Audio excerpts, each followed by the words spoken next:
That's just grotesque, man. There's kind of no point in that. Brutal. I'm not really liking this. It's a bit violent. It does looks a lot more better than actual wrestling. They call this sport?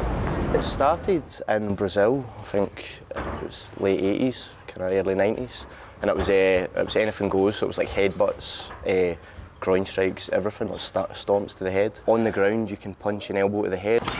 You can't kick or knee a downed opponent in the face, and if you're throwing someone, their head can't be pointing straight towards the ground.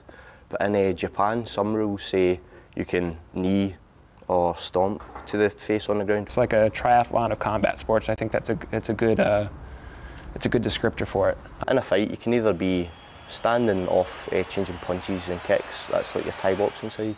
It involves boxing, involves elbowing, involves kneeing, grappling. You can be, if you're trying to take someone down, you've got a lot of training in judo or wrestling.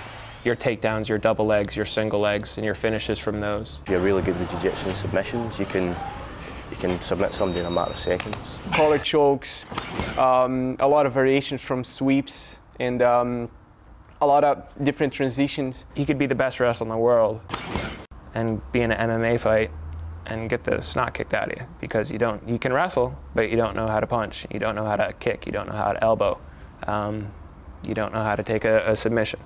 So now you have to be good in all the little things. You can't just be great at one. You need to learn a lot of different disciplines. It can be, some people say it's a bit like human chess, like planning out your next moves if you're against quite a skilled opponent. A lot of the great fighters are very clever, you know, like myself, I'm an educated guy. A lot of the guys I know are all educated fighters.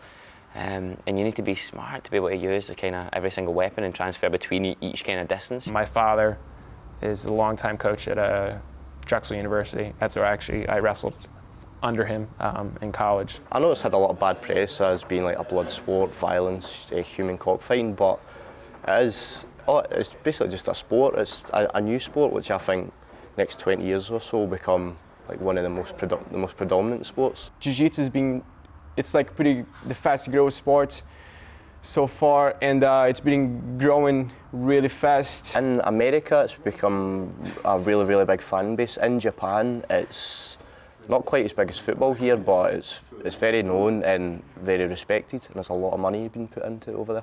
In Japan, Muay Thai's kind of grew and evolved into something else as well, and that's doing really well. The athletes are paid extremely well over here. Just now, I'm right